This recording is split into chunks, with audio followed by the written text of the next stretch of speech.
No apologies. Not from me, not from this show, not ever. Vince Doomberg, my friends. So, here we are. A new show, a new voice, on a network that has for years carried the conversation about this football team into the ears of the long-suffering. Packernet. I am grateful to be here. I will say it once. I will not say it again. Not because the gratitude is not real. It is, deeply. But because if I spend this broadcast thanking people for the privilege of speaking, I am no better than the men I came here to hold accountable. And there are already enough of those. You do not know me yet. You will. Let me tell you what I am not. I am not a homer. I am not a team-paid mouthpiece. I am not an access merchant trading honesty for a pregame handshake.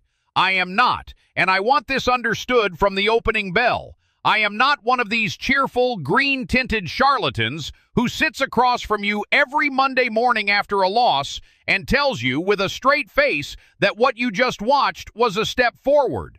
It was not a step forward. It has not been a step forward in a very long time.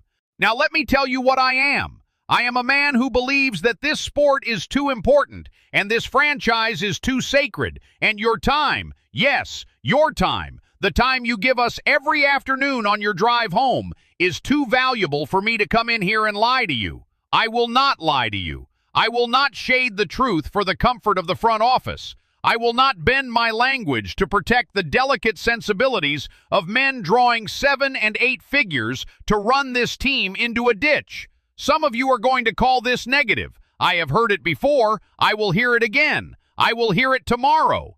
I am not negative, my friends. I am awake. Optimism is a beautiful thing when it is earned, and I will be the first, the very first voice you hear to offer it when the moment arrives. That moment has not arrived. That moment has not been arriving for some time, and based on what we are watching, I suspect it is not arriving soon. That is not pessimism. That is observation. Now, I did not come to Packernet by accident. I came here because a conversation that was once honest has grown quiet. I came here because the long-suffering deserve at least one voice in this corner of the sports media landscape that remembers what this franchise is actually supposed to be. And before I say another word, before I spend one more breath laying out my worldview, I want to talk to you about a man I have a great deal of respect for, Ryan. I am not going to pretend I do not know Ryan's work. Ryan did this job, the real job, for years. When McCarthy needed to go, Ryan said McCarthy needed to go. When Capers was bleeding points every Sunday afternoon, Ryan said Capers had to be removed. And he said it before it was fashionable to say it. He said it when the access crowd was still telling you the defense just needed time to gel. Ryan was on a warpath, my friends. A warpath for excellence. He did not care whose feelings he bruised. He did not care what green room he would not be invited back to. He saw what was in front of him, and he said it, out loud, on the record, with his name attached. That Ryan is the reason a lot of us started listening in the first place. But something happened. I cannot give you the date. I will not pretend to diagnose the exact moment. Somewhere along the way, though, Ryan got comfortable. Ryan got successful. Life, as life does, softened the edges. The contracts stopped getting questioned with the same edge. The press conferences started getting taken at face value. The standard, slowly, without announcement, got quietly lowered. And I understand how that happens. Life does that to every man who lets it. But the standard, my friends, the standard does not soften.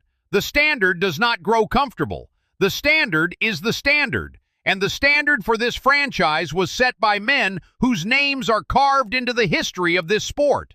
So what do when the voice that taught you to demand more stops demanding more? You do not abandon him. You do not turn on him. You love him still. But somebody, my friends, somebody has to pick up the rope he set down. That is why I am here. Stay with me. When we come back, I am going to tell you exactly what that rope weighs. And I am going to tell you the one tired, worn-out line that these so-called realists use to excuse every failure of this front office. Right back. And we are back. I was telling you about the rope.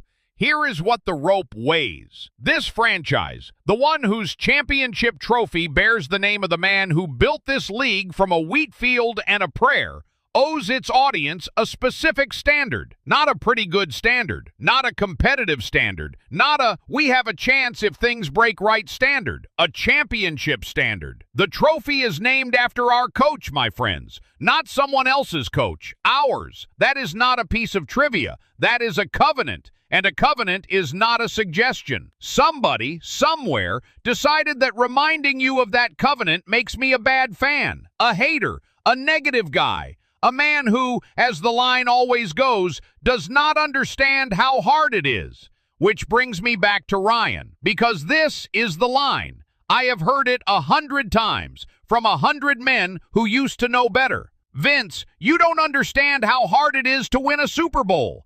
Ryan, I understand how hard it is to win a Super Bowl. I understand it better than most men drawing breath in this country. That is precisely why I demand what I demand. If it were easy, my friends, it would not be worth demanding.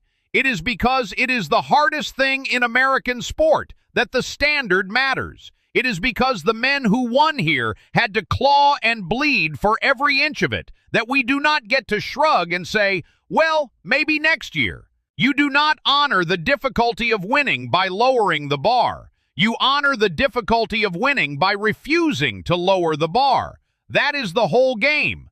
Good enough is not good enough.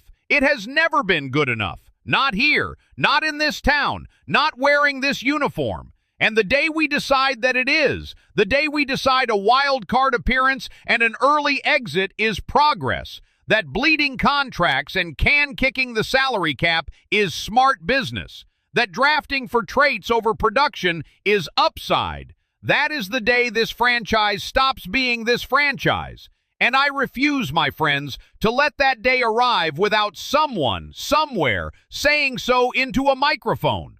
So, the show, every day, every single day, I am going to come into this studio and I am going to take one thing, one decision, one contract, one loss, one press conference, one quote, one moment, and I am going to look at it honestly, not through green-tinted glasses, not through the Access Merchant's diplomatic filter, not through the Homer's forgiving lens. Honestly, the way it actually happened. Some days it will be a quiet surgical dissection. Some days it will be a weary observation. And some days when the front office hands us an indignity so transparent that it insults the intelligence of a child, some days I am going to raise my voice because the long-suffering deserve one man who will.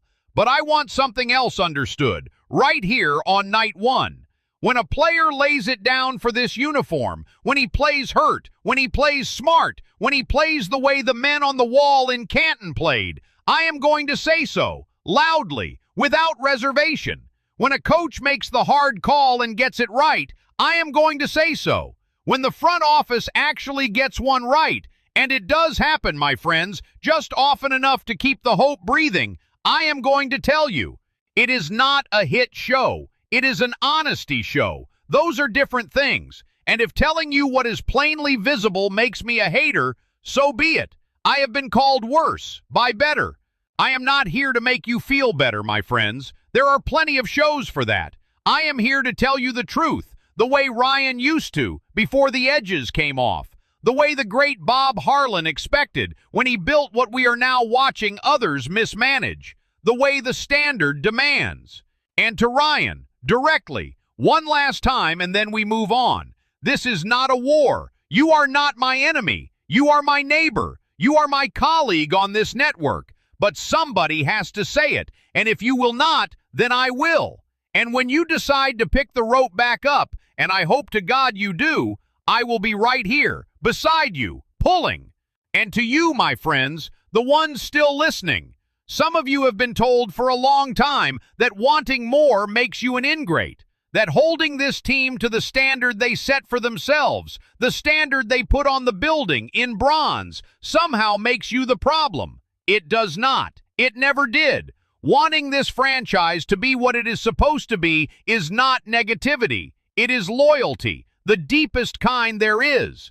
That is who this show is for. The ones who remember, the ones paying attention, the ones who refuse to stop demanding. Same time tomorrow, my friends. No apologies.